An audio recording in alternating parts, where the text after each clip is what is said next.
In 2010, Hasbro would launch the fourth generation of the popular toy franchise, My Little Pony, subtitled Friendship is Magic, and the rest is history.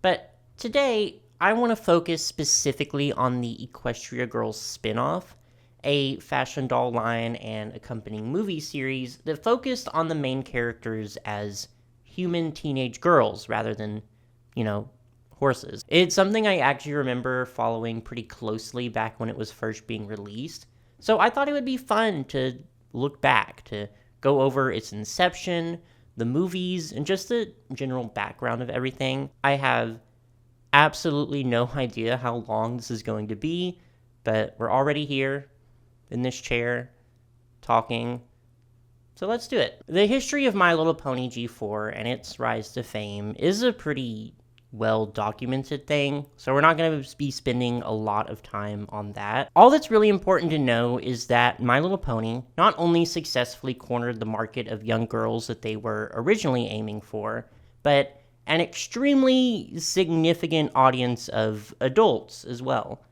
This would result in an entire subculture being born, the ever ubiquitous bronies, which again are very well documented, so although they're important here, I won't be rehashing their entire history. So we're gonna fast forward to 2013. Friendship is Magic has finished its third season to pretty immense success. It's one of the largest, most lucrative franchises in the world. A fourth season hadn't been officially announced yet, but it kind of went without saying that it would be happening. In the meantime, Hasbro was free to do, honestly, whatever they wanted. The only place to go was up. So perhaps it was time to bring My Little Pony to new lengths, to venture into uncharted territories. And conveniently, as all this was going on, there was another toy market that was quietly exploding into popularity with both children and adults. Nay, they weren't just interested in little plastic horses, but little plastic women as well. Thanks to the introduction of Monster High by Mattel also in 2010, the fashion doll market was seeing a huge surge in popularity, and more importantly, money. By 2013, Monster High was worth an estimated 1 billion doll hairs, with a B, and thanks to them, Mattel was seeing their profits practically quadruple. I imagine that to Hasbro, their next move was pretty obvious. So while My Little Pony's dedicated audience was eagerly awaiting the fourth season, Hasbro would give them something new. This spin-off franchise was pretty lightly teased all throughout early 2013.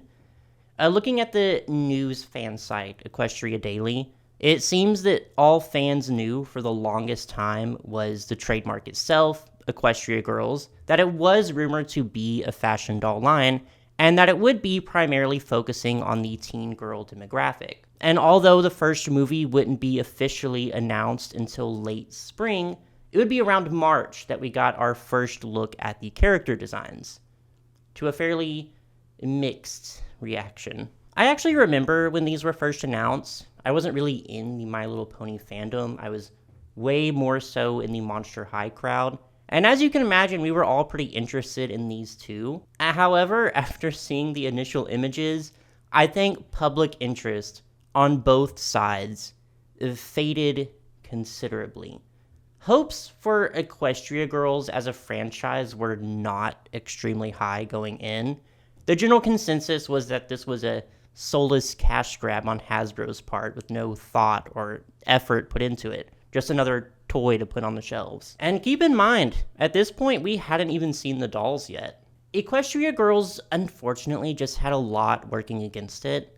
My Little Pony had a huge fan base of adult men, and although it wasn't uncommon for them to buy the toys or the merchandise, they were paradoxically averse to it being a fashion doll brand, and felt alienated by the fact that it seemed to be aimed more at young girls than adult men. Which, obviously, I have nothing against adults who buy and collect toys, but with bronies specifically, usually adult collectors have a kind of self-awareness that we're not the target audience, But bronies tended to have the attitude that they should be the target audience, and anytime Hasbro made toys that were overtly girly, it did not go over well. And people on the fashion doll side were already pretty discerning into what makes a good fashion doll, so they weren't really interested in what appeared to just be a cash grab. The general public, too, was pretty averse to these at first. There's an article written by Amanda Marcotte for Slate, where she criticizes Hasbro for giving into the demands of bronies and turning the ponies into, quote, imitation sexy anime characters. Which, yeah, sexy, yeah. Okay, Amanda, do you have something you'd like to share with the class, I wonder? And to be honest, I wasn't too interested in Equestria Girls either after seeing these designs for the first time. And I do think it's important to talk about the initial designs and why they're not horrible. They're really not all that bad, but they could have been a lot better. I think Hasbro was approaching these from the standpoint of it being a movie first and a doll line second, which has always kind of been Hasbro's philosophy as far as toys go, and I guess it worked pretty well for them up to this point. So they gave the characters pretty simplistic designs that were easy to animate and recreate for promotional materials. So they all have almost identical outfits and silhouettes, which for a fashion doll lineup is really just not that interesting.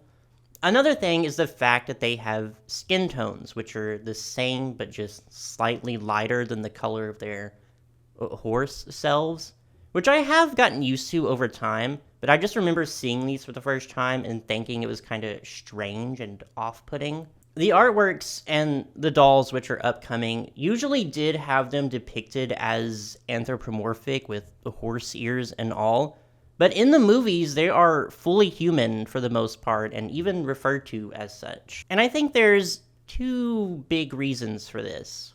One is obvious, it's very derivative of Monster High and their unnatural skin tones. Another reason was that bronies were kinda racist. At this point, it was pretty common to see fan art of the main characters in My Little Pony reimagined as humans, which Hasbro actually cited as a partial inspiration for Equestria Girls. It was also common for anyone who drew the characters visibly as women of color to be harassed and insulted for it. This was a pretty significant, pretty constant discourse that followed the fandom basically anywhere it went. So that was a problem for Hasbro, right? I mean, it shouldn't have been, but it was. They couldn't make the main characters all white because that would be a terrible lack of diversity, but they couldn't make any of the characters not white because that would anger their precious adult man fan base. Character designer Cora Kosika did share what she mentioned to be the very first piece of Equestria Girls concept art, which does depict Twilight Sparkle with a dark skin tone. But the decision to have the characters all have fantasy skin tones appears to have been made pretty early on, if not immediately after this. I think safe is the operative word here. Hasbro was playing it very, very safe, which is just not the best move if you want to go up against Monster High, who was successful due to being pretty controversial and risky compared to everything else in the toy market at the time. Nonetheless, the first movie would premiere in June of 2013 to a pretty big fanfare. The plot involves Twilight Sparkle from Friendship is Magic pursuing a new villain, Sunset Shimmer, after she steals her crown and escapes to an alternate dimension with no magic where everyone is human. Twilight learns to act as a teenage girl and befriends the human counterparts of the other main characters, introducing magic to the human world and saving the day in the process. Now, just like its first reveal, I do think the first Equestria Girls movie is a kind of a rough introduction to the franchise. Again, there was just a lot of weird decisions being made. Some good decisions too, like carrying over the main show's writing staff and voice team. Story editor Megan McCarthy would be brought in as the lead writer, and all primary characters would retain their voice actors. They also brought in the show's primary songwriter, Daniel Ingram, so if nothing else, it could be reasonably assumed that the movie would carry roughly the same quality as the show. This was rooted in Hasbro's desire to maintain continuity with the primary franchise. Not a bad thing, but I do think they took it a little too far. Rather than treating Equestria Girls like a spin-off franchise, they instead chose to treat it more like an extension. The Twilight Sparkle we see as the main character in Equestria Girls is actually the same Twilight Sparkle from Friendship is Magic. The premise involves her traveling to another dimension where everyone is human, and so she just takes human form. This, in my opinion, just massively overcomplicates things. There really wasn't any reason to tie Equestria Girls into the story of Friendship is Magic. And they do find some clever ways to play around with it later on in the franchise, but just speaking to this first movie, it's just something that was kind of difficult to get around. And you can tell they kind of struggled with incorporating the logistics of everything into just one film. The movie itself, well, it was fine. Despite my complaints up to this point, I don't think it's a bad movie. I'm not going to give like a detailed plot summary because, well, if I do that for all of them, then we'll be here literally all day. It's a pretty standard high school drama fare that takes itself a bit too seriously. You know, the villain is the typical stock mean girl character. Everything hinges on a school dance. Twilight gets a boring, jockey high school love interest. Which is another thing. The ages of the pony characters in Friendship is Magic were always kind of ambiguous, but it was somewhat understood that they were adults. I mean, they had jobs and mortgages and everything. So Horse Twilight is an adult. But human Twilight is a high school student who develops feelings for... let's not get too deep into that. Anyways, all that said, the big appeal of Friendship is Magic is the main cast and their personalities and dynamics, and all of that is on display pretty wonderfully in this movie too. Maybe Equestria Girls wasn't attracting a large amount of new fans, but it was definitely something that established fans could find something to enjoy. The music was great, it had a really interesting finale sequence. Altogether, not bad at all. It was around the time of the first movie's premiere that we would finally get a good look at the Equestria Girls dolls. And they were, not great. The style of the animation just really did not translate well, or maybe vice versa. So the dolls were pretty uncanny, the clothing was very cheaply made, and the designs were honestly pretty lazy too. There also just wasn't any kind of effort to have a continuity between the doll designs and the movie designs, which is a trend that'll continue mostly throughout all of Equestria Girls' life, and something I think was pretty common with Friendship is Magic too, actually. But the good news is, the movie and the dolls were successful enough to warrant continuing the franchise. From what I understand, Hasbro never really intended for there to be more than one movie. Megan McCarthy actually confirmed that she wrote the first one with zero idea of a sequel in mind. I think they just wanted this first movie to promote and, I guess, explain the existence of the Equestria Girls characters, and then turn their focus solely to the dolls. But as fate would have it, we demanded more Horse Girls. In late 2013, Equestria Girls would release their second batch of mainline dolls, titled Rainbow Rocks. These were music themed, and it did not make any significant improvements on the first line, though they did expand the roster a little bit, releasing dolls of fan-favorite minor characters from Friendship is Magic, like Octavia and DJ Pawn 3. Also, Amethyst Star, whoever that is. They would also start releasing dolls with articulation, making them slightly more competitive with Monster High. Criticisms were pretty consistent with all the dolls. The fabric quality was papery and pretty bad. The designs were either uninspired or completely nonsensical. The hair quality was atrocious and difficult to manage.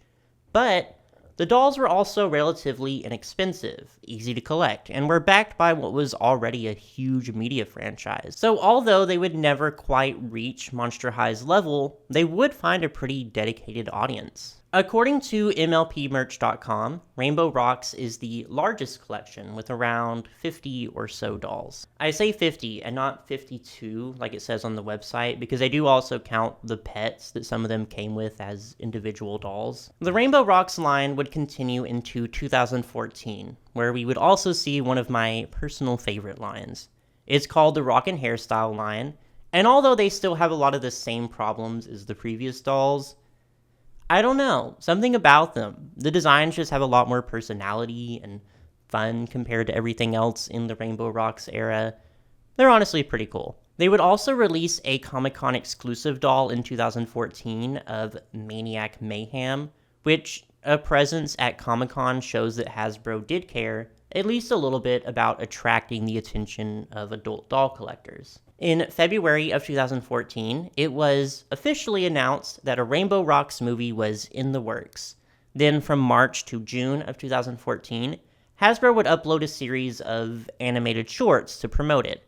Officially, they serve as sort of a prequel to the movie itself, but I think they just figured out they were missing out on the engagement that Monster High had been getting with its webisodes. The movie itself would officially release in September of 2014, and I'm pretty comfortable saying that it's the best one, which is not at all an unpopular opinion. Megan McCarthy would be brought back as the lead writer, and Daniel Ingram, of course, for music, which, Rainbow Rocks being a music-themed collection, it followed suit that the movie would not just contain musical numbers, but be a musical with 11 songs featured in the full movie. And let me tell you, the music is great. Like, it's incredibly good. I still revisit the soundtrack to this movie specifically to this day. The plot of this one revolves around the introduction of a new villainous trio, the Sirens, who use their songs to manipulate everyone into fighting so they can feed on the negative energy. Twilight returns, and the group must learn how to harness the magic they gained in the last movie to defeat the Sirens before they get too powerful. Through song, of course. I think with this movie, they managed to kind of level off the weirdness from the first movie and focus more on crafting an original plot. And it really works. You can tell they had a lot more fun with this one, and it is also the only movie that is, in my opinion, not overtly formulaic. Almost every Equestria Girls plot follows the exact structure of the first movie. A character finds a magical object, becomes corrupted in some way by its influence, becomes evil, but is saved and redeemed by the power of friendship. It's very by the numbers. Rainbow Rocks, however, has the benefit of having some of the most iconic villains in the entire franchise, and that's including Friendship is Magic too. The Sirens, Adagio, Sonata, and Aria are just some incredible standouts.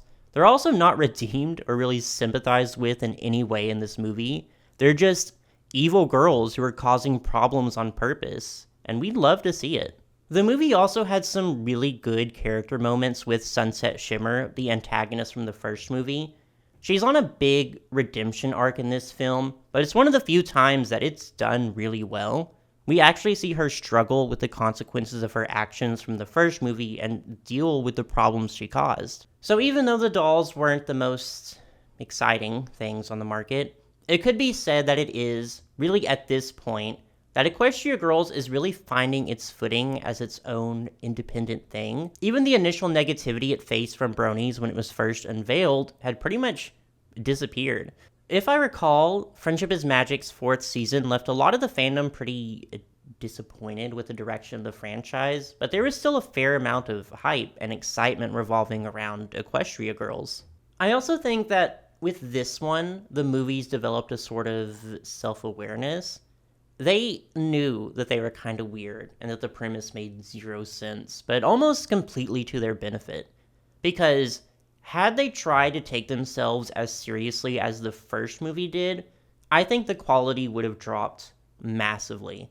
But no, they let themselves have more fun with what was inherently a pretty strange concept, and I appreciate that. The Rainbow Rocks movie actually ended with a post-credits sequence that featured the human Twilight Sparkle, as in the Twilight Sparkle that was born in the human world, not the transformed pony Twilight.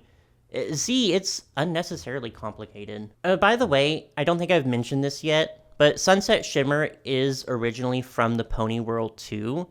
She started living in the human world prior to the events of the first movie, and it's never explained what happened to the real human Sunset Shimmer, I don't think. And it could have been as simple as just saying she lives in another city, but they do not address it. So we're just left to draw our own conclusions, the simplest being that Sunset Shimmer must have killed and replaced her. But that would bring us to the next era of Equestria girls, 2015 Friendship Games. The Friendship Games doll collection is considerably smaller than Rainbow Rocks, clocking in at 34 according to MLPmerch.com. And I'm just gonna level with you guys. The Friendship Games dolls are kind of awful. Visually, they're an absolute mess, and I see what they were going for, but it did not work. Obviously, this is a sports-themed collection, so there was a bigger emphasis on the more articulated bodies, which is nice. But man, these designs, they're something. Hi, editing me here. Oh, hold on a moment. Okay, that's better. Anyways, while editing, I noticed how mean I am to these dolls, and I stand by everything I said, but I also want to say that my issues with these dolls really do not extend to the designers who worked on them. I should have made it clear that almost all of it is aimed at Hasbro themselves. I don't think I'm allowed to share all of it, but there's prototypes and concept art out there that shows the Equestria Girls team working on the dolls had a lot of really cool ideas, but Hasbro wasn't really on their side, and there just wasn't the means to implement these cool ideas. So we ended up with what we have, and that just adds to my disappointment with the doll line overall. Okay, back to the video. But hey, Twilight's love interest got a doll in this run, and he looks... Oh, okay, let's move on. Basically, every previous issue with the dolls persists in this collection too. The collection does introduce a lot of new characters, however. In addition to the main 6, which includes Sunset Shimmer instead of Twilight on the Wonder Colts team, there's a rival team from another school called the Shadow Bolts, which includes Human Twilight. You know, the one from the credits, not the pony one. You get it by now. So basically, characters who are being set up to be rivals to the main characters. Always a fun concept and a good lead into the upcoming movie. And thankfully, these new characters are not nearly as butt ugly as their dolls or box art would have you believe. The Friendship Games movie would premiere in September of 2015. It revolves around Human Twilight this time, Pony Twilight only making a small appearance at the very end, and Sunset Shimmer now fully stepping into a leadership role. It also introduces us to the aforementioned Shadow Bolts, who the movie immediately sets up to be foils to each of the main characters. The opening credits even puts them all side by side, so you can see specifically who parallels who. I remember being so incredibly excited for this concept, but unfortunately it was incredibly underutilized. Or more accurately, not really utilized at all. The Shadow Bolts are all relatively minor characters. The main antagonist is actually their headmistress, who is an okay villain in a Disney kind of way. She even gets a pretty solid villain song, but it just feels like wasted potential watching it back to see all these cool characters just not be used in the way they should have been. You do get little bits and pieces of it. You see that Sugarcoat is a foil for Applejack's honesty in the way she's blunt without care for other people's feelings. Hi, Sugarcoat. That was a really bad speech. You should consider not speaking in public. She's my personal favorite, by the way. Sour Sweet sort of parallels Fluttershy's sweetness, but in a toxic, over-the-top kind of way. Indigo Zap is hyper-competitive like Rainbow Dash. The other two, I mean, I can guess how they foil Pinkie Pie and Rarity, but I'm really not sure because they're just really not in the movie, and the group as a whole just really aren't that plot important. I think they just really misunderstood the entire appeal of a character-focused fashion doll line, because who's gonna want to buy dolls of these characters if they hardly appear in the movie and don't even look anything like they do in the movie? You know? Friendship Games is also the first movie not to be written by Megan McCarthy, who was working on the My Little Pony movie at the time. Instead, it was taken over by Josh Haber, who was a regular writer on Friendship is Magic and responsible for some pretty good episodes, at least by the standard of the later seasons. The movie doesn't really properly utilize its plot setup or its new characters, but I can at least say it's not boring. I think it could have been improved in a lot of ways, but it just focuses a lot more on the action set pieces and the tension building up to the big finale, which I think is altogether not a bad move considering this is a movie focused on a competition, after all. So, all that said, I still don't think it's a bad movie. I think Rainbow Rocks just set a very high bar, and while Friendship Games didn't quite get up there, it's still pretty fun. There's some solid action sequences, the finale and Human Twilight's character development and short stint as an antagonist is pretty good, and Sunset Shimmer really grew into an awesome core character here too. And although the Shadow Bolts didn't live up to their potential, their introduction did at least open the door for some pretty cool fan content. Which, I think the general consensus was that although Friendship Games wasn't quite as good as Rainbow Rocks, we were still pretty excited for what was coming in the future. Movie-wise, at least. I had almost entirely stopped paying attention to the dolls at this point, which is saying something considering I went into this franchise primarily as a doll collector. But the same was true for a lot of people too, and I think Hasbro was kind of taking notice of that. 2016's collection, Legend of Everfree, would be the smallest of all 4 core collections, with only 16 dolls and primarily focusing on unarticulated budget releases. I don't think these were very widely distributed either, because although I do remember finding plenty of Friendship Games dolls when I went out shopping, I don't actually recall seeing these in stores at all. They're also weirdly expensive on eBay, which does lead me to believe they were produced in smaller numbers. I think it goes without saying that the dolls weren't really pulling the numbers they needed to, so Hasbro would actually supplement the Equestria Girls product line with something else. Equestria Girls Minis would be released in, I think, late 2015 going into 2016. These were figures that were 4.5 inches tall and fully plastic, though some would have rubbery clothing pieces that could be removed and swapped out. They were also articulated and somewhat posable, and, dare I say, pretty superior to the actual fashion dolls in every way. In addition to the figures, a lot also came with incredibly cool playsets. They're just really cute and really well designed, adapting sets from both past movies and some original concepts too, as well as some of the minor characters. As you can tell, I loved these a lot.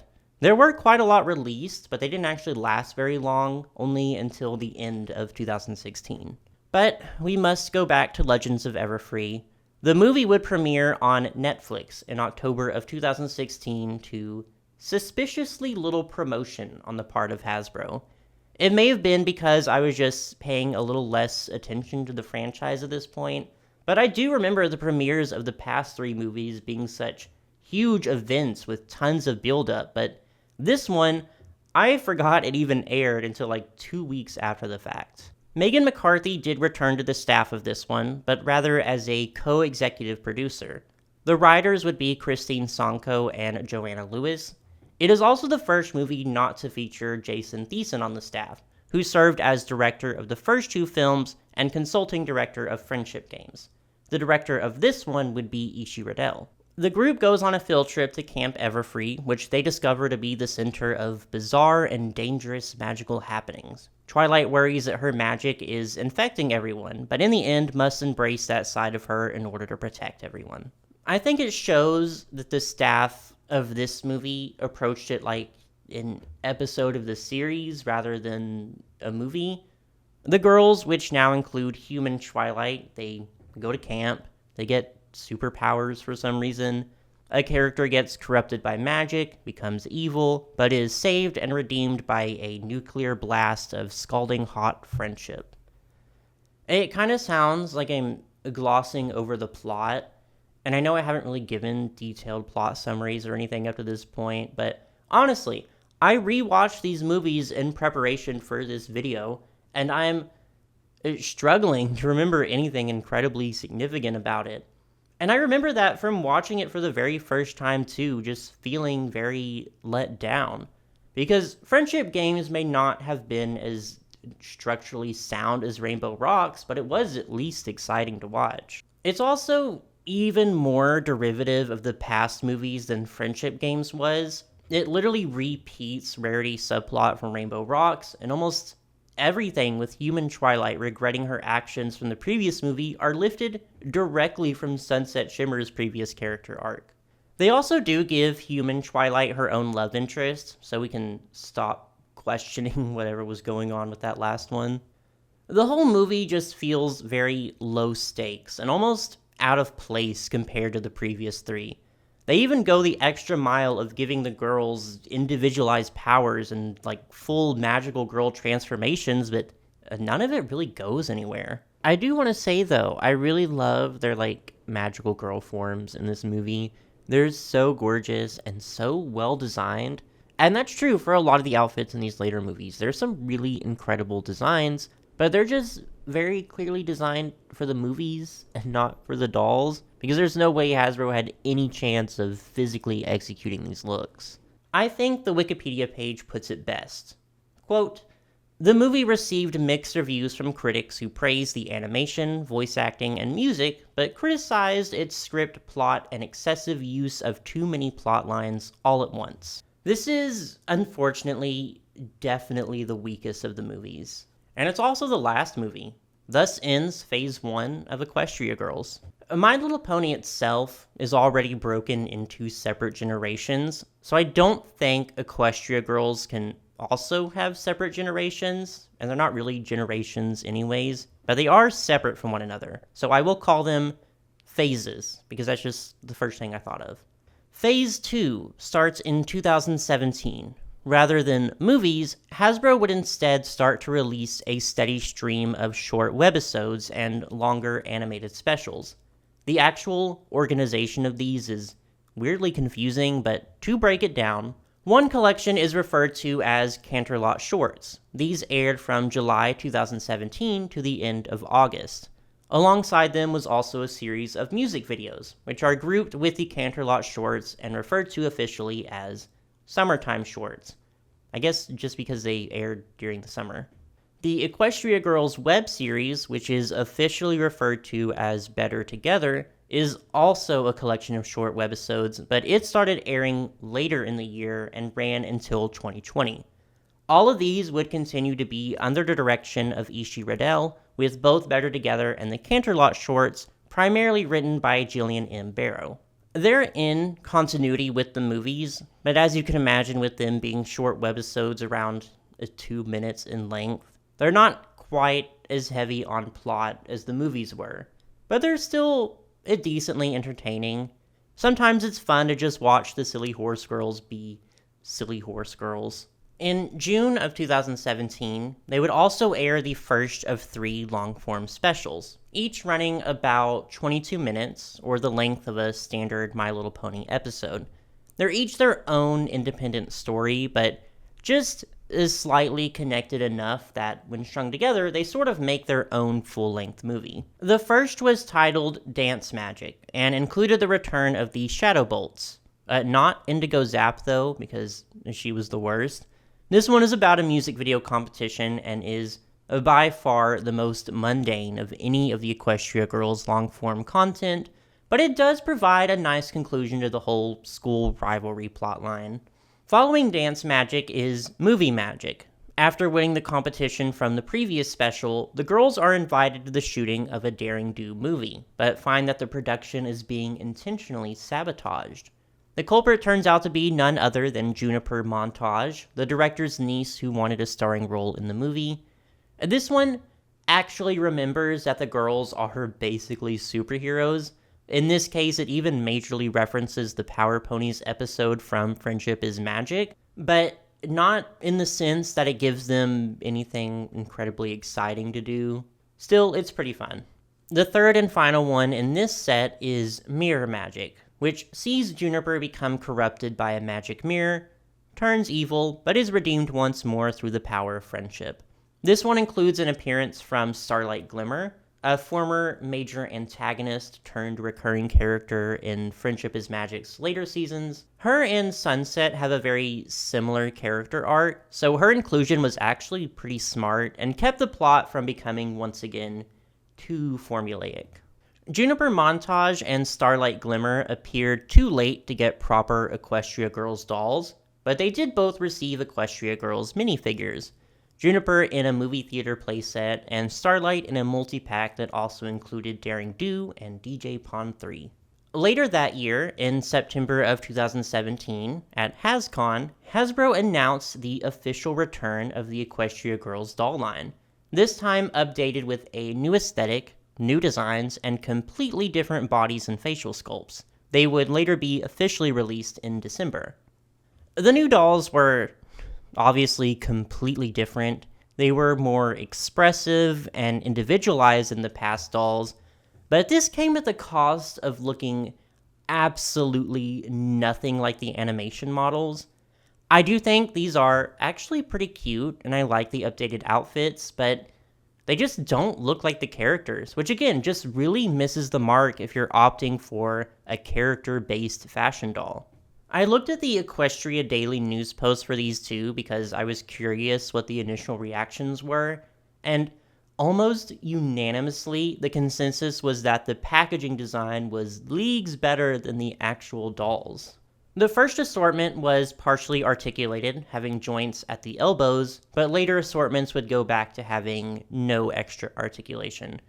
These just really did not perform well, only having the basic line, a line called Friendship Power, which is supposed to be like their superhero transformation forms, so many styles which had extra outfit pieces, this big multi-pack, and then a line with Twilight and Pinkie that came with pony figures. MLP merch lists a music festival line too, which seems like it would have included everyone, but there's only images for Pinkie, Rainbow Dash, Sunset, and Twilight. I don't think this line was ever actually released. Regardless, it doesn't appear that the Equestria Girls fashion doll line would continue at all past 2018. I assume these probably sold even worse than the first phase. I do think these were an earnest attempt to be more competitive in the doll market, and I don't even think their failure was entirely their fault. I do think they were a little too different from the first phase for their own good and kind of alienated the audience they already had, but fashion doll sales were also just suffering all across the board at this time. Monster High wasn't even really around anymore by this point, and even Barbie was struggling immensely, so honestly, I wonder if these ever even really had a chance. February of 2018 would bring the next Equestria Girls television special, Forgotten Friendship. This one an hour long, directed by Ishi Riddell and Katrina Hadley, and written by Nick Confaloni. I do hope I'm pronouncing all these names correctly. Also, from this point on, the main characters would have updated character models to reflect the designs of the rebooted fashion doll line. This one revolves around Sunset realizing that all her friends had forgotten her character development over the past few movies and only remember her as the bully from the first movie, with human Twilight hardly remembering her at all. This turns out to be the work of another character, Wallflower Blush, who became corrupted by a magical item, turned evil, but was saved and redeemed in the end by the power of friendship. Next to Rainbow Rocks, I do think this is one of the stronger long-form specials, and I'm not actually sure if that's a popular opinion or not.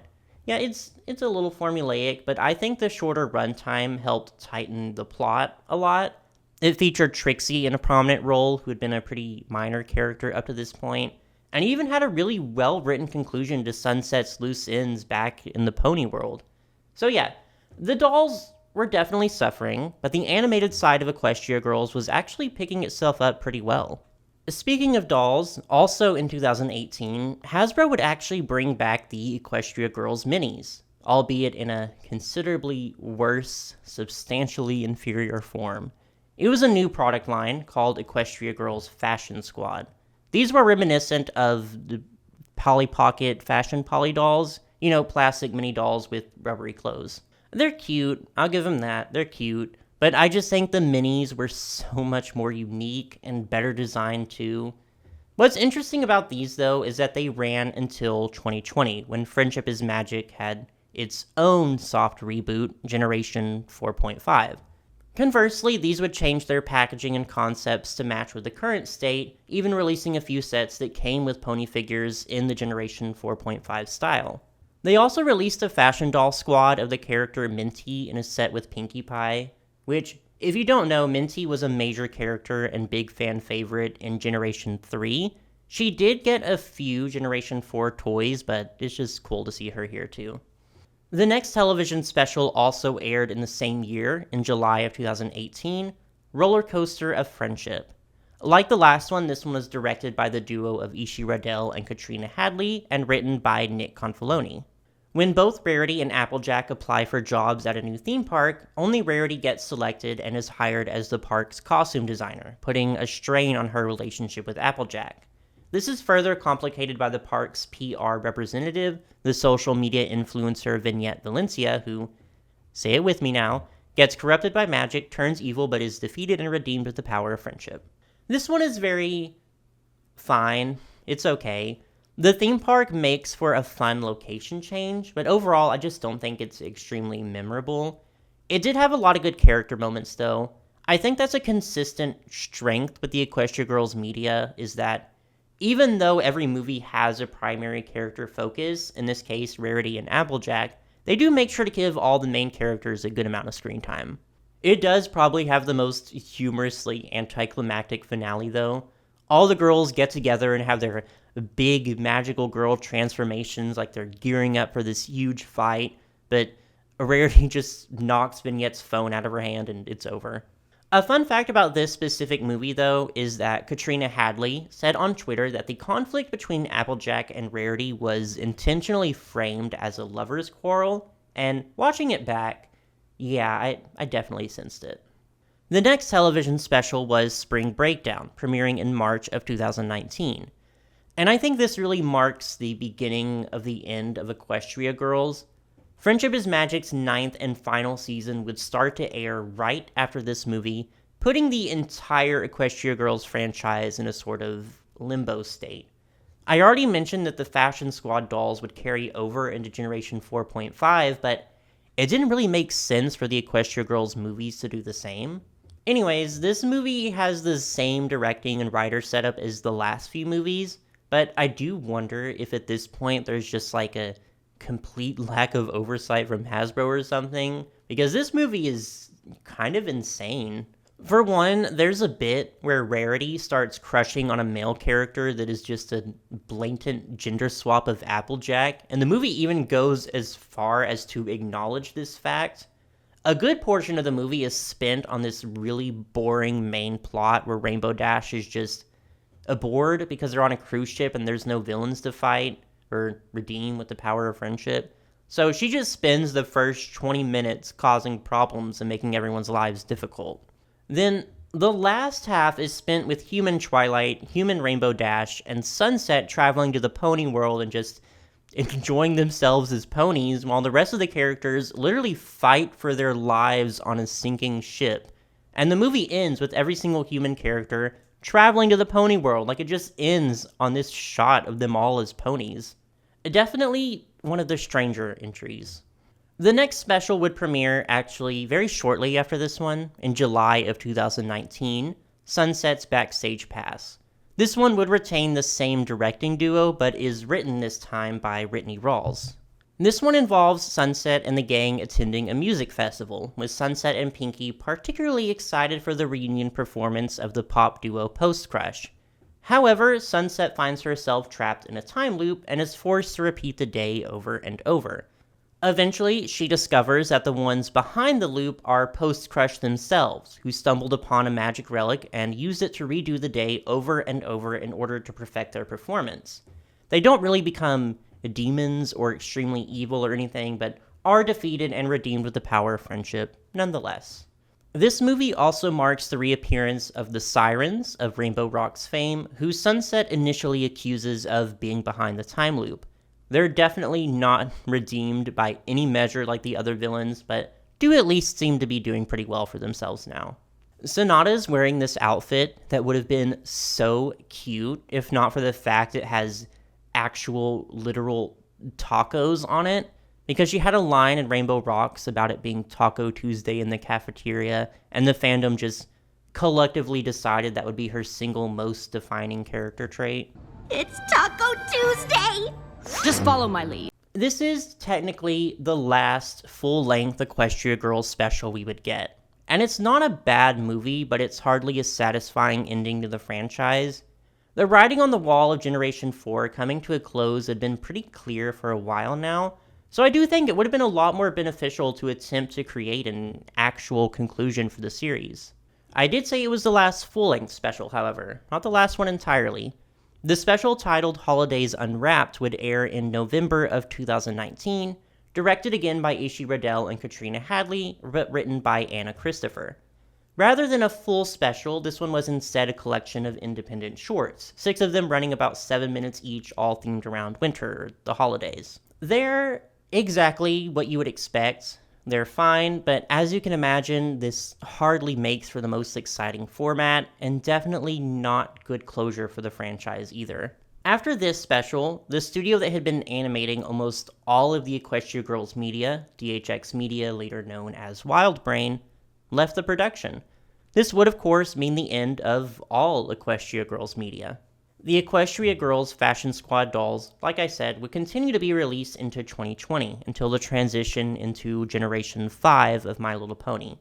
The Better Together animated shorts that were already produced would also continue to air on a regular basis until 2020 as well. It's difficult to tell because the channel is constantly re-uploading episodes and putting them into random compilations, but it appears that the very last official Equestria Girls media to be released was a music video, starring Pony Twilight's human love interest singing about supporting the Equestria Girls, uploaded in honor of International Women's Day. So there's that. For the grand finale of the Equestria Girls franchise, in 2019, the Japanese manufacturing company Kotobukiya would start releasing a line of anime-style Bishoujo figures of the Equestria Girls characters based on illustrations by Shunya Yamashita. These aren't actually marketed as Equestria Girls products, but they used the character designs and included Sunset Shimmer in the lineup.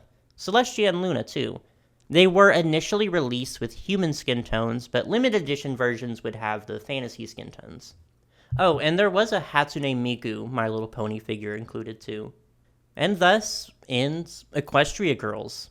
And here we are, 10 years after it first debuted. And it was really interesting to look back, actually, because as a doll line, no, I don't think Equestria Girls really accomplished what it originally set out to do. Despite achieving a very significant fan base and being able to set itself apart from its parent franchise in some pretty cool ways, the actual merchandise, the core component of its entire inception, was pretty bad. And not counting the minis though, those were delightful and I still love them a lot. But despite that, I still have really fond memories of Equestria Girls. I still think it was altogether a really fun and unique franchise. I think some very talented people, the designers, artists, writers, they were handed something very difficult. They were given something that was never really meant to have a lot of effort put into it, but they still worked hard on it and made something really notable in the end.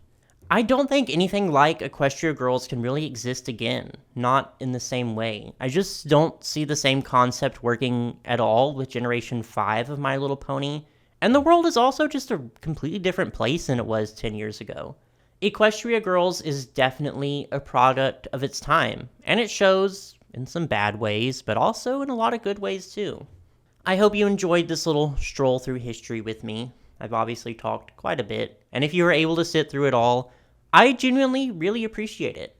I'd like to make more content like this in the future, full retrospectives and histories of specific franchises, but they are very time-consuming. In any case, just be sure to let me know all your thoughts down below. What you thought of Equestria Girls. Did you like the movies? Did you like the dolls? Were you there when it was ongoing, watching the movies as they premiered, or did you discover it a little later? Be sure to tell me all about it. And when you're done with that, just be sure to like and subscribe for any future fashion doll content. Thank you.